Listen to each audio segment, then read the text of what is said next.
नेता राजू करपड़ा हवे भाजपना नेता बन्या छे। सुरेन्द्रनगરમાં आगामी समयમાં એક મોટો ફાયદો ભારતીય જનતા પાર્ટીને મળી શકે છે, કેમ કે જે એન્ટી ઇન્કમ્બન્સી બની હતી, ખેડૂતોની નારાજગી જોવા મળી રહી હતી ને થોડાક સમય પહેલાં આમ આદમી પાર્ટીમાંથી રાજુ કરપડાએ રાજીનામું આપ્યું, ત્યારબાદ તેમણે ખેડૂતો માટે લડત ચલાવી, બિન રાજકીય રીતે સંકલ્પ યાત્રા છે તે વિસાવદરમાં કાઢવામાં આવી, ગોપાલ ઇટાલિયાના ગઢમાં હુંકાર ભરવામાં આવ્યો, ત્યારબાદ તેમણે આજે સૌ કોઈને ચોંકાવ્યા છે।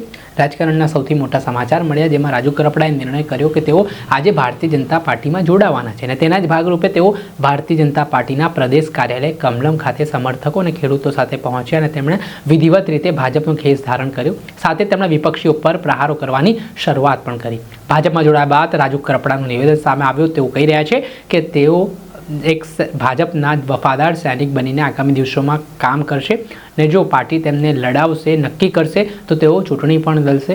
વિસાવદરમાં જો ગોપાલ ઇટાલિયા સામે તેમને લડાવશે તો તેઓ ચૂંટણી લડશે, ઊભા રહેશે, તે પ્રકારનું નિવેદન આપ્યું। ત્યાર પછી તેઓ ગૃહમંત્રી હર્ષ સંઘવીને મળવા પહોંચ્યા। એ પ્રકારના દ્રશ્યો સામે આવ્યા છે, જેમાં આપ દ્રશ્યમાં જોઈ શકો છો કે ગાંધીનગરમાં તેમણે ગૃહમંત્રી સાથે મિટિંગ કરી, તેમની સાથે તેમના સમર્થકો હતા, જે કેટલાક આગેવાનો હતા, ખેડૂત નેતાઓ હતા, તેમની મુલાકાત ગૃહમંત્રીને કરાવી।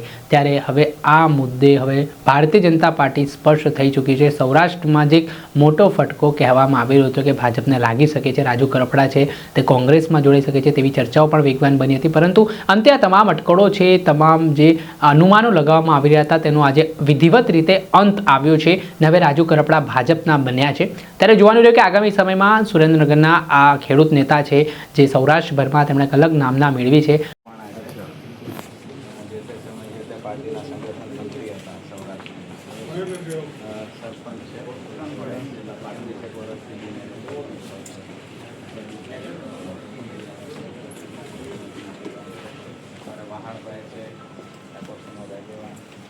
ભરતભાઈ કરપડા છે,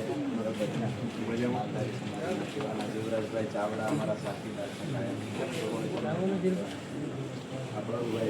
ઠાકોર